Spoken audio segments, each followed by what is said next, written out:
হযরতে মা আয়েশা অন্ধকারে ঘরে কান্দে রে। আমার নবী তো ঘরত নাই, আমার নবী কারো বাড়িতে গেলে আমাকে আয়েশা বলি যায় এত রাইতে নবী কোন দিকে যাবে রে। আয়েশা খোঁজা শুরু করলো, কান্দে আমার নবী কোনো দুশ্মন ক্ষতি করলো নাকি। আয়েশার এত ভালোবাসা নবীর অন্তরে ছিল গো। আয়েশা চতুর্দিকে খবর নিল, আমার নবী মসজিদ ছাড়া কোনো দিকে যাবে না। হযরতে মা আয়েশা মসজিদের দিকে খবর নিল, আমার নবী কোনো মসজিদ যায় নাই। আয়েশা চোখের ভরা চোখের পানি দিয়ে কান্দে, আল্লাহ আমার নবী কোনো মসজিদে যায় না। আয়েশা মা সিদ্দিকা গভীর রাত্রিতে ওই আয়েশা রাস্তা দিয়ে যায় পূর্ণিমা রাত্রি গো। ওই জান্নাতুল বাকি একটা কবরস্থান আছে বা ওই জান্নাতুল বাকির দিকে মা আয়েশা একবার রাত্রি কালে তাকায়। হযরতে মা আয়েশা জান্নাতুল বাকির দিকে তাকে দেখে একটা সুন্দর মানুষ দেখা যায়। আমার মা আয়েশা বলছে এটা হবে আমার নবী। আমার নবী এত রাইতে কবরস্থানে কেন আছে রে? আয়েশা আড়ালে জান্নাতুল বাকি কবরস্থানে থেকে আড়ালে শোনে আমার নবী কাঁদতেছে এত রাইতে। আমার নবীর প্রথম স্ত্রী হযরতে খাদিজাতুল কুবরা এই জান্নাতুল বাকি কবরস্থানে ঘুমিয়ে আছে। আমার নবী কাঁদছে, আল্লাহ আমার খাদিজা যেদিন থেকে জান্নাতুল বাকিতে ঘুমাইছে, আল্লাহ আমি নবীজি দুনিয়াতে ঘুমাইতে পারি না। আল্লাহ আমার খাদিজা কেমন আছে? আল্লাহ আমার প্রথম বিয়ের স্ত্রী হযরতে খাদিজাতুল কুবরা আয়েশা সিদ্দিকা আড়াল থেকে শোনে রে আমার সোনার নবী খাদিজা বুজনের নাম ধরে আলাও দোয়া করে রে। আয়েশা নামটা একটা বড় নবী আমার নেয় না। আয়েশা এমন ভাবে কবরস্থান থেকে আড়াল হয়ে আসলেন বাড়িতে। নবী যাতে নবী যাতে জানে না আমি আয়েশা ওই জান্নাতুল বাকি কবরস্থানে গিয়েছিলাম। আমার নবী ফজরের নামাজ পড়ে বাড়িতে আসিলেন। আয়েশা বড় সরল মানুষ ছিল, নরম মানুষ ছিল।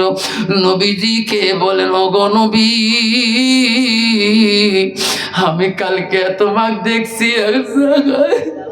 ওগো নবী আমার আব্বা আবু বকর 7 থেকে 9 বছর বয়সে তোমার সাথে বিবাহ দিয়েছে গো নবী। আমি কোনোদিন তোমার খিদমতে ত্রুটি করি না। ওগো নবী যে বিবিটা তোমার থেকে 15 বছর বয়সে বড় ছিল, তোমার বয়স তখন 25 ছিল, খাদিজার বয়স তখন 40 বছর ছিল। ওগো নবী খাদিজার নাম ধরে এলাও কবরস্থানে কান্দে। আমার আয়েশা নামটা তো একবারও নিলেন না। ওগো নবী আমি আয়েশা কি তোমার মহব্বতের বিবি না? খাদিজা একজন বুড়ি স্ত্রী ছিল, তোমার থেকে বয়সে বড় ছিল। একজন বুড়ি স্ত্রীর জন্য দোয়া করে কান্দে। একটা কুমিয়ার স্ত্রীর জন্য তো আপনি কাঁদলেন না। আমার নবী কান্দে জবাব দেয় না। আমার নবী চোখের পানি দিয়ে দাঁড়িয়ে বেয়ে বেয়ে পানি পড়ে রে। আমার মায়ের সাবরে নবী কান্দে কে উত্তর দেয় না কেন? আমার নবীর কাছে আয়েশা বলল, ইয়া রাসূলুল্লাহ আমি তোমার কোনো কঠিন প্রশ্ন করি নাই। ওগো নবী গো, ওগো নবী আপনি কান্দেন কে? আমার নবী বলছে, আয়েশা তুমি কি কথা বললি? আয়েশা ভাবল রে আমার নবীর রোমগুলা, শরীরের রোমগুলা কেন খারাপ হয়ে যায়?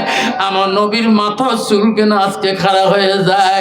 আমার মা আয়েশা আম্মাজন নবীর কাছে ক্ষমা আছে গেল, ওগো নবী আমার বলতে যদি কোনো ভুল হয়ে যায় ক্ষমা করে দাও। তখন শুনে নবী বলে, আয়েশা আমার খাদিজা কেন তুমি বুড়ি বললি? আয়েশা রে